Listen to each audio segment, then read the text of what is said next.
Hello, everyone, and welcome to Is This About Business? I am your host, Mike Lavadorty. Hi, and I'm Frankie Lavadorty, your other host. And today we are here with Nate Long. So thank you for being here with us today, Nate. Absolutely. Thanks for reaching out and being interested enough to hear a little bit of my story and any value I can add to other people. Of course. Nate is a co-owner of CS and SS. So, Nate, do you want to tell us a little bit about your story and kind of how you got into the world and the role that you're in? Yeah, absolutely. So, not a typical background. So, I went to college originally and did get my business degree. So, in 2004, I graduated with that. My dad and family kind of teaching was in the background, and the first university I went to didn't have teaching as a major. So I had Hmm. the opportunity to play baseball. So I was like, you know what? Business degree sounds good. I want to go play baseball. And that's what I did. So nearing the end of that, I kind of knew that I wanted to teach, or at least thought I did. So I went back to school and got my teaching degree in 2007. So was a school teacher from 2008 to 2020. In that time, I actually um, opened my own, which I'm the owner of a CrossFit gym since 2013. So my wife and I met in college. We played sports, and after the college sports things, it was like, now what? And that kind of led us on that fitness journey. And Hmm. from there, kind of started the entrepreneurish feel of having some flexibility, but during that time, I still had a full-time job as a teacher. So from 2013 to 2020, there was a stretch there where me and my wife for the first 5 years were the only ones coaching at the gym. So there were some long hours of like coaching before school, coaching after school.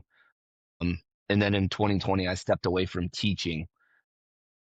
Okay. And actually, I met somebody at the gym that was interested in kind of like he said, been interviewing me for the last year and a half for a position at his work and asked me to join him as an operations manager, just seeing how I like dealt with people within the gym. So that's why I say the gym side of it, because I met some amazing people that saw some things in me that could add value to what they were doing.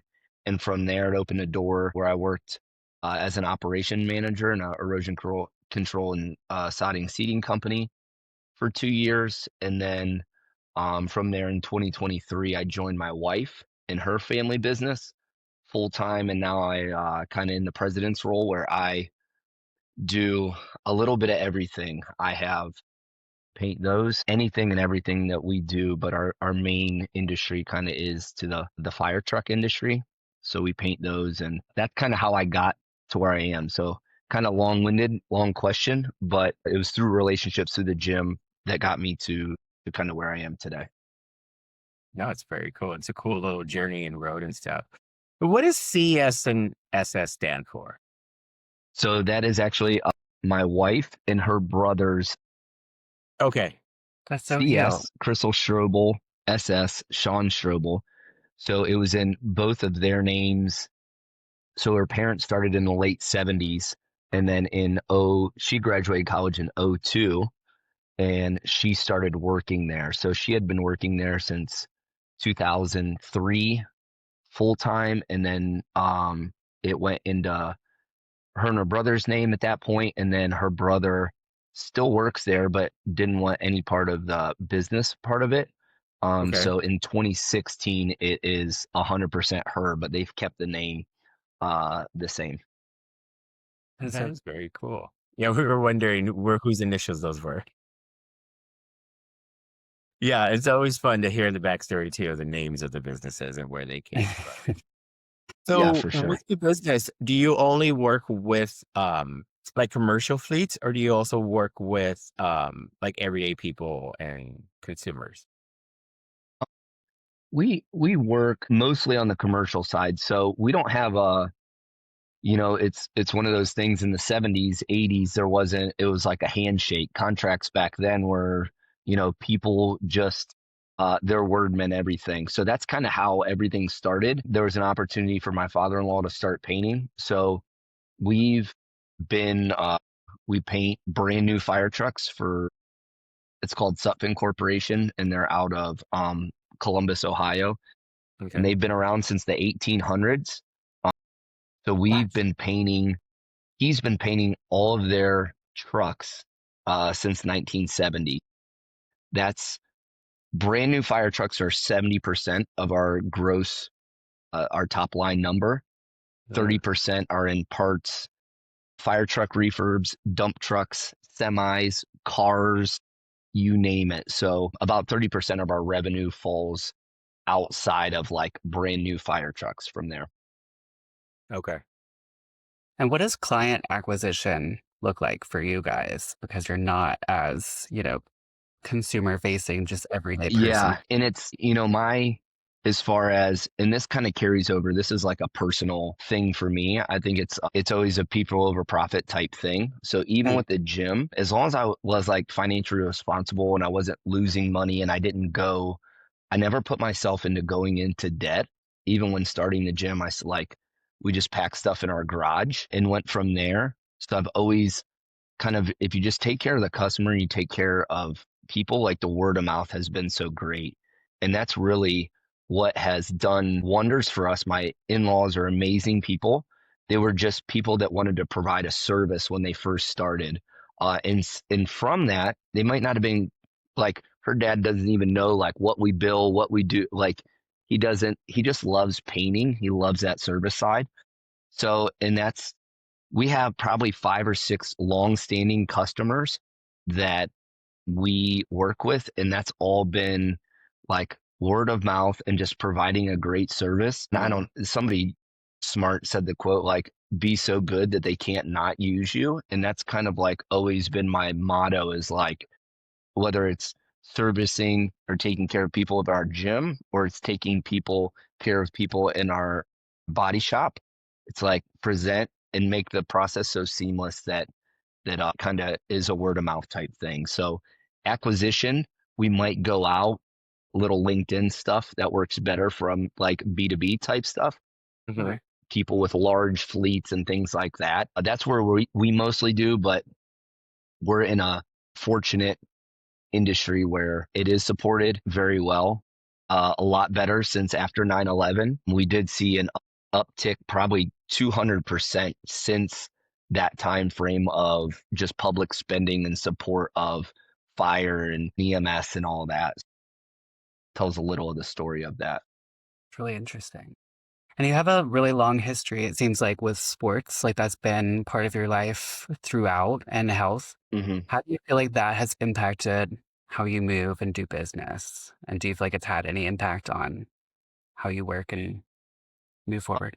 Yeah, I think, you know, anytime that whether you're on a team or you're leading a team, so I was a teacher, you learn a lot of skills of how to deal with.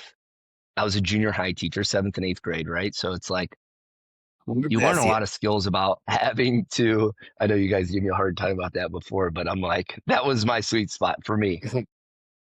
But dealing with, you know, I think coaching and teaching has the most influence on how I interact with my employees, to customers, to everything. It's like everybody's a little bit different. So, whether it's some are financially motivated, some are intrinsically motivated, some, they're all a little bit different. And I think my sports in the background, from the motivation and discipline, has probably been the greatest asset of, whatever success is to you, right? For me. So just being very disciplined, self-aware on like what makes me feel good, what makes me like be able to have a free hour of my day, and not really worried about the stress of business. Mhm. It really helps. And that kind of started from the sports side and in doing that. So And how do you measure success, or what does success in your mind mean to you? um I mean, I don't know. Obviously everybody has a different metric, but mine's like, time, obviously, like being able to sit down and do this during my day, and nobody really told me not to do it, right? Like, hey, I'm be out for an hour and I'll be back. So having being no time constraints, I think, is one of the biggest things that people don't. I think as you get older, and you guys could probably relate to that some, like you enjoy that. So Mhm. I love that. And then you know, I try from the financial side, it's just being comfortable Mhm. and everybody's different, right? I mean, like we don't have any exotic cars or stuff like we have some cool just my daughter has a 1979 Ford truck we restored for her. So that's just a perk of the business. Awesome. You're like, oh, Yeah. That's so fun. much money. It's like that's a skill. That's like what we do. Hmm. So that's cool, but it's just a time and being able to not get in over your head. And I think a lot of that comes more with like how you spend and Mhm. being financially responsible and kind of literate on the financial side to make sure you're not going into debt. I'm a big Dave Ramsey guy, and I have a blend of his theories of not going into debt, trying to build cash, and that builds freedom, and then you're not handcuffed on decisions that you need to make through business. So that's some things that we've done in the last 5 years, my wife and I personally, and within our business, that have given me more freedoms. And that would be like success to me, is like not having that burden to where you're so handcuffed in time and finances.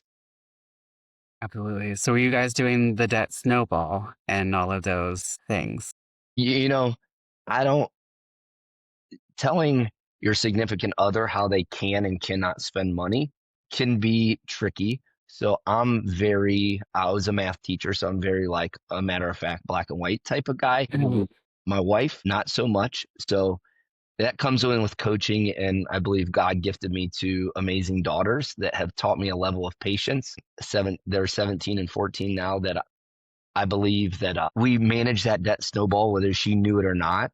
Um, Mhm. and we've paid off like student loans, like almost they were $75,000 in the last 5 years. Like cars, we're chipping away at my car now. So it's a little, knowing your numbers is super important in business. So it's like, okay, how can I use, what are some of these things within my business that I can be useful with, and manage those things and expenses and stuff like that. So yeah, I've done level we're in the debt snowball, but not with owning a business. I think it might differ a little bit on like Right. Right.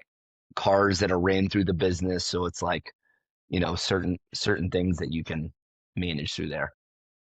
It's Yeah. a different animal for sure, but I was into the debt snowball and the little envelopes with the cash Mhm. and the Yeah. whole uh-huh. And mine was like you can really nerd out and go all in with there. And maybe I was kind of like that, but mine was I manage a little bit different. It's kind of like people with their own workout regimen or own dieting, like find what works for you. Mine was like, Right. okay, what's my next thing I'm paying off?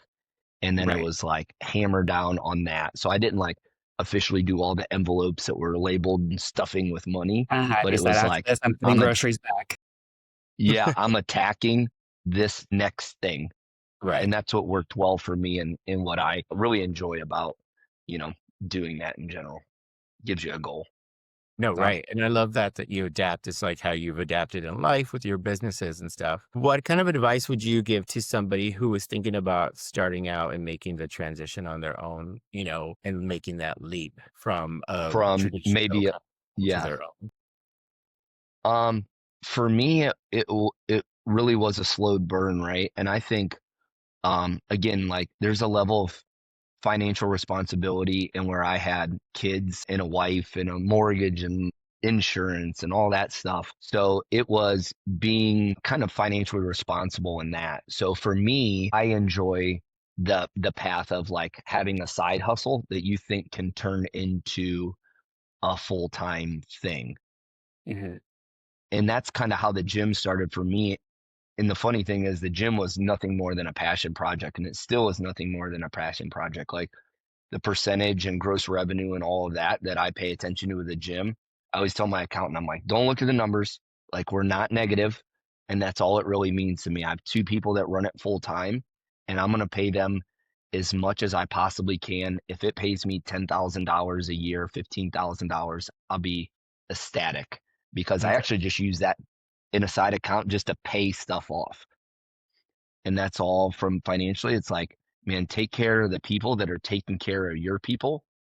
Uh, and that's kind of like help me do that. That's So great. that's where it's like some people like I didn't take the full on leap of Hmm. like, yo, I'm Okay. quitting. It's like getting your ducks in a row, whether it's doing a budget, checking your expenses, what's that going to look like, and how long can you live? Did you build up a little nest egg that you can kind of have as a cushion? Yeah. And then I think one of Ramsey's things is like however long you think it's gonna take, multiply by 2, and then however much you think it's gonna cost, do the same, because that is pretty accurate on there. So, I think our mind tries to plan in best case scenarios, but you gotta kind of, like, build a buffer in, that's for Right. sure. I always go with planning with the worst case scenario in mind. It's like I'm I planning do to. that too, I'm like my favorite is, book, I think Essentialism. I can still remember the chapter, like chapter 15, Buffer. And it was like, if you think it takes you 10 minutes to get to work, all right, that was your best time that you ever got there. But typically, it takes you 16 minutes. Like, and I've kind of adapted that to it. It's like worst case scenario, what could happen? It's like going to the airport for an international trip, right? It's like Right. some people like fly into the airport 100 mile an hour. They got to run. Everything has to work out. I'm definitely not that guy, but again, the patience, I've put a balance between how my wife works and how I work. Yeah. So And awareness. speaking of that, how is it working with your spouse? Like me and Frankie are Yeah. married and we work together. So I think it'd be interesting to hear someone else's perspective on working with your spouse and like how do you find like turning off work and having personal time and like what do those boundaries kind of look like? It's one of those things like with coaching and leading people. It's like it, you have to know, like you guys have to really understand one another, and you have to know yourself, right? Like my wife and I have been together since 2001, so we've been together for 24 years. Congratulations. Married almost 20 now, and it's really it's it's never just going to like boom and it works, right? But as we age, as we communicate, it gets better and better. She knows what she's good at, or we're finding out kind of what she enjoys. I'm a little bit more of a reader, podcast, self Okay. development type of guy. So I've done like mission statements, core values, like all of those things for my life. So it's not pushing your expectations on somebody else, which can be challenging because my father is like you'd think he's like a 5-star Navy general. Like his like charge and energy is so much, and I match that a lot. So I try to like Mm. manage that with that. So I guess it would just be open communication and talking of when it is and when it's not. And sometimes you're just like, yo, I'm worked out. You know what I mean? Talking about it. But my wife really knows like how much I love it. And she knows like I joked the other day, like I'm gonna work these next 10 years of working are going to change the next 100 years of our family's life. Like, that's how focused I am on that. And she's like the best support person ever. So I'm just happy that we've worked through that. And it's never, I think like people think at some point it's like just going to magically all work. And you just magically learn how to communicate and navigate it better. Is all it is through experience. So as long as you can handle your emotions, handle your expectations, openly communicate, like, hey, this is important to me. Like we go to dinner now. It's awesome. Like our kids are older. Like we go to dinner at least once a week together, just me and her. Eating. We're a big wine fans, so we have a couple of restaurants in town. We like go to dinner. We sit at the bar with the same lady. Like we do vacations different places, but we very much um do that frequently during the week. So that helps a lot. But again, it's a dichotomy. It's like ebbs and flows of it, and it's just managing that, I think, is important. That's great. Now, did you find any of those, or did you find any difficulties or any real issues coming into the business since you were coming into like a family business that was established a Um, way? And then like discovering like once you were in the business, you were like, this is how we did business. Like you said, like back then, like it was the 70s, right? It was a different time, different you're doing business. Everything was on a handshake. So then you come in the 2000s and take over and you're like, but there's never been an invoice? Who do we contact? Like, how was that? so on going into any family business could be the most rewarding and the most challenging thing in the history of the world. Going in with your in-laws or even your regular parents, I think it's something. And if you're talking 30 years of something that's been established, right? So what I enjoy or what the beauty of it was is that my wife only was limited on her experiences within the business, and we've learned some things from her experiences in the business and then also how we manage and work through the gym.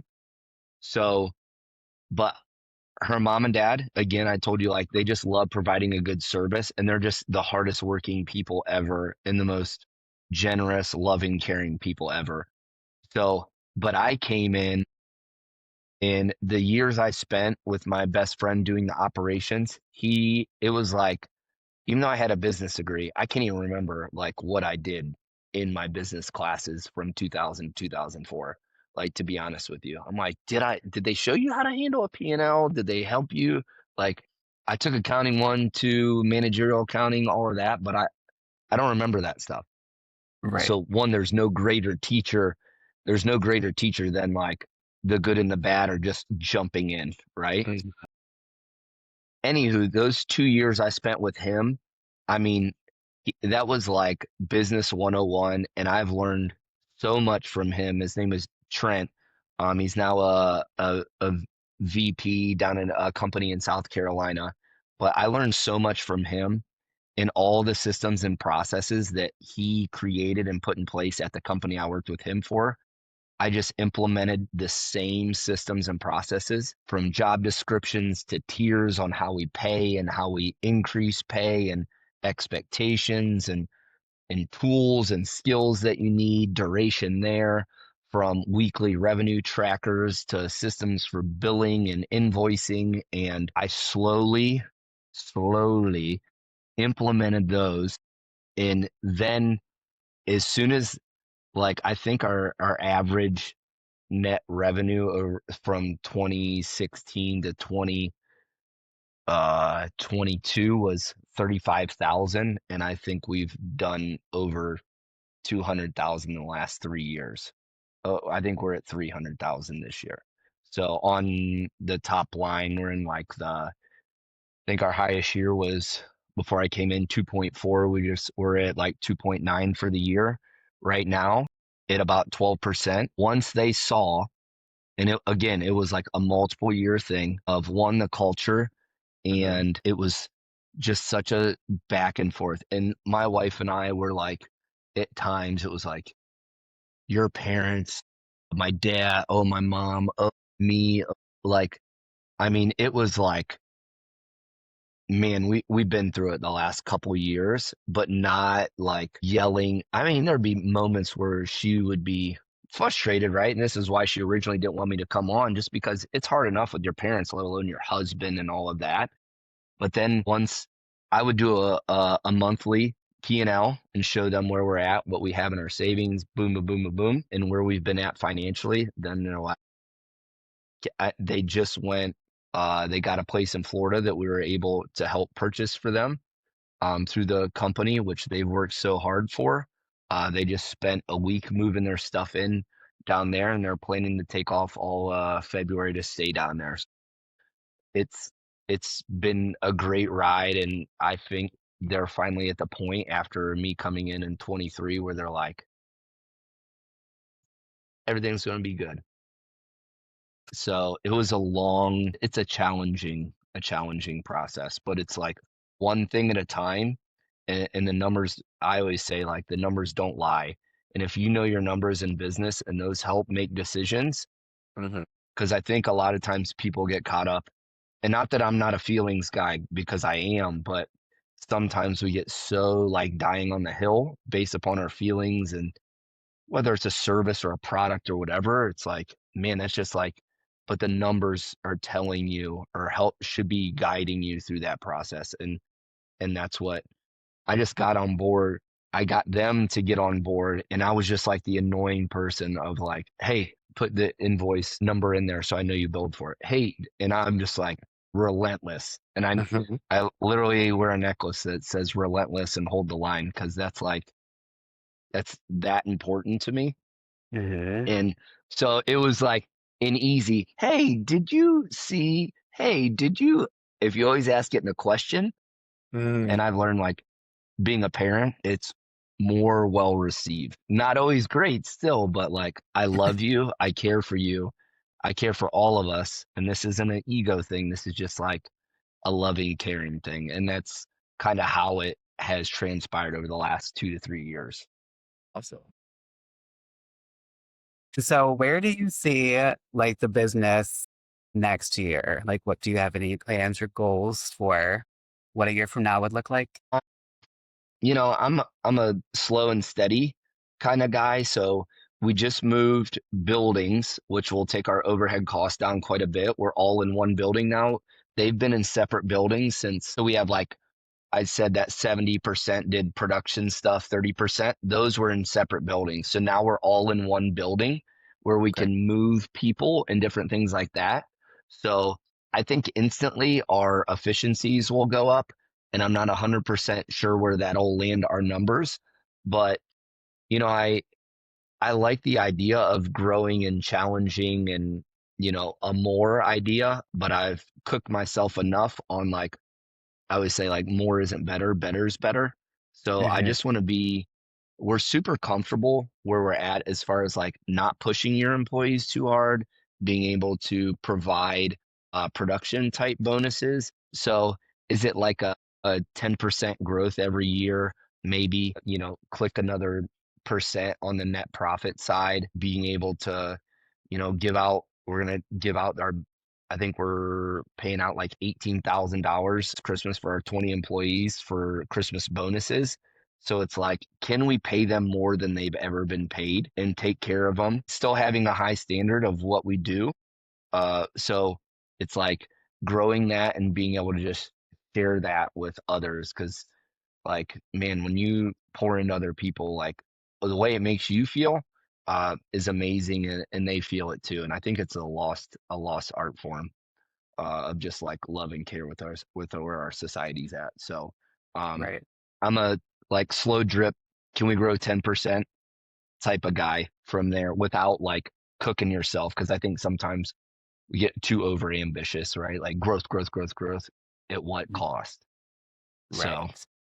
that's my like model and where I'm comfortable at. Very nice. Yeah, I just feel like it's a marathon, not a sprint, so I think that's a great Yeah, mindset to have. It's a yeah, marathon where the finish line keeps moving. yeah, for sure. You're like, "Oh," the fall Not done summit, yet. right? Where you're like, "Oh, Oh, like, it's over how there could this now. get Yeah. worse? Oh, we gotta go a little bit further." And that's probably people are probably annoyed. They're like, I take it and then I just move it a little bit further, a little bit further. Like our standard a year and a half ago were like 2 trucks out a week. Now we're at Mhm. 3 trucks, and being able to pay to people and having, again, knowing your numbers, having a good enough structure to saying, Mhm. I know if we get this out, we're able to pay this. So you're Right. not like cooking yourself in that. So super important. But yeah, I'm always like moving it back a little bit, a little bit, a little bit. And I my think that's how wife's like, man, is it never enough? And I'm like, I think I'm realistic, but I'm, I don't know. I always joke that I'm wired a little bit different, and like, and maybe that's my dad's fault or it's a good thing. Yeah. It's like your good and bad trait, right? Like right. probably everybody has like you're really good at this, but sometimes it's really awful, you know? I'm Mhm. sure you guys discussed that or you could probably pick it out of each other, but so it's a good and bad thing. Yeah, having that Absolutely. Love that. relentless attitude. And that constant lifelong learning. We love that. Yeah, for sure. Yeah. And I love the fact that you're not willing to sacrifice your quality of what you're putting out there and stuff. You stay true to providing a good service, whatever that may be across your businesses. Even as a teacher, it seems like you were a good teacher. That's what you believed in, Hmm. providing, good education for your students. Now you're providing good coaching, good product, good services and stuff. And so I think having that relentless attitude of yours, whatever it is, carries you and pushes you to be, better and stuff and can, help in a lot of situations and stuff because you're like, I'm going to stay true to this. That's a good quality to stay true to. So I like that. I commend that for you. So I like that. And I think like where things changed for me, probably in 2017, I started reading and listening to podcasts.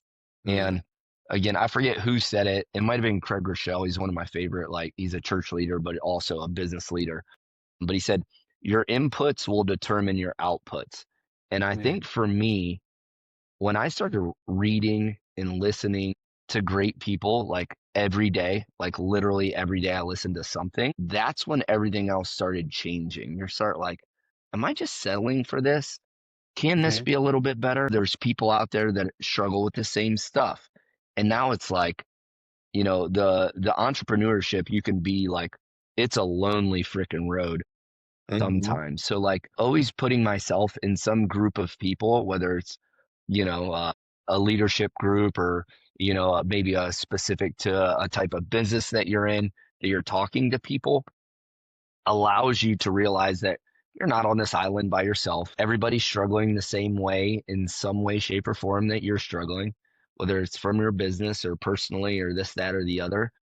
But a lot of times when things get hard, we want to isolate ourselves or kind of like stick our head Mhm. in and not stick your head out. And that's where it's like, man, that's where it can get dangerous. You can get burnout, you can get depressed, you can get all of those things. So I think like, the inputs for me change, so my outputs have like astronomically changed. And I'm like probably 8 years worth of reading or listening to something for at least 10 to 20 minutes a day has changed, like from leadership to financial to business to gym stuff to you name it, has been great. And then it's one of those that like physical health is super important to me, obviously owning the gym. So it's something that I never cut short. So every day, for the most part, there's something in there that I'm taking Okay. care of myself physically on there. So another quote's like, if you can't lead others if you can't lead yourself type things. Um, Mhm. so making that time for you and taking care of your physical, because I'm sure there's hundreds of millions of cases out there of like CEOs and like multi-millionaire, billionaire people that are like on their deathbed or high blood pressure or all of those things. Uh-huh. Um, it super important. I think that's great. And I love that Yeah. about you where you want to do that. And so, I mean, that's kind of why we're doing what we're doing here too, because we wanted to build a community for other entrepreneurs to kind of see like, hey, you're not alone. Like there's others that have gone through something that might not be just like your story, but it's something similar where you can relate to it and feel not so isolated and like you're just this weird entity out there. Like you're the only Yeah. crazy person that believes this. And you're like, oh, wait, no, I'm not. Wait, there's crazy people everywhere. I'm not by We're all myself. crazy. Right, There because is. there Yeah. really is. It takes a certain person, and that's something that we've learned talking with all these entrepreneurs and business owners is it really does. Like you said, you are wired a little differently, and I think we all are. I think each one of us is wired a little differently from the main group of people, and the Hmm. might like, I don't have to just adhere and follow this straight and narrow path. I can kind of go this way and maybe kind of make my own path and do it myself? Oh, wow. Yeah. Like, it does take a lot. And I drew like a picture. So I wrote a book in, was it 2022 with a functional medicine doctor named Libby. And the book is called Path of Intention. And I literally like wrote out, I forget where I had the piece of paper, but I drew it and it was literally like a mountain and it was a straight line. And it said like society's path, and it was like, 9 to 5, prescription drugs, processed food, blah, blah, blah, blah, blah. And Right. then I had your path that was like windy all the way up this mountain, but it was like through self discovery, through self care, through experiences, through all like that's the real like magical stuff. And what we kind of wrote our book on was like creating your path. And it doesn't have to, like the, is it like, comparison being the thief of joy, right? And so much stuff on the media or social media. It's so easy to get caught up in that. But it's like, man, I've learned so much through experiences, and that should tell you the most about like what you're good at, what you enjoy, what you like to do, and like, and that's kind of helped guide me. That's awesome. I love that. All right. So, Nate, thank you so much for joining us. This has been awesome. Do you want to tell everyone where they can find you online, social, where they buy your book? Yeah, so I guess it's called The Path of Intention. Nathan Long and Libby Wilson, you can get it on Amazon. We also read it. So if you're an Audible person or you drive, me and her actually read it, which is this cool experience in itself, and hard to like read and not screw up. So they can record it. So it is on Audible or on Okay. audiobook on there. I have a Instagram. I think it's nlong23 or Nathan Long, but I'm just like I post on there just dad stuff, right? Like there's no better job in the world for me than being a dad. And I'm 43 years old and I just want to like show my girls what the standard of being a parent and an active dad should be. So hopefully someday they'll be with somebody that inspires them, hopefully a little bit off of what I do, and just look for other dads out there to see, you know, of that and take care of themselves and live longer, healthier lives, man. So it's all about. That's awesome. Yeah. Such a change of Yes. like work till you grave here. So I love Yeah. that. It's a refreshing mindset Well, to that's get. what it's like, very much of work. And then all of a sudden, when we're retired, we can enjoy it. Like, I'm again of the success. It's like, can I go on vacation? Every trip, every concert that we can, again, financially responsible. Like, can I do that with my kids? For us, experiences are the biggest thing for me. So, like, our kids, we go everywhere with them and we do fun stuff and go on vacations. And that's as cool as it gets in my book. That's awesome. Hey, this has been awesome. It's been a lot of fun chatting with you. Yeah. Thank you for joining And I us. appreciate it. Yeah. Thank you. You bet.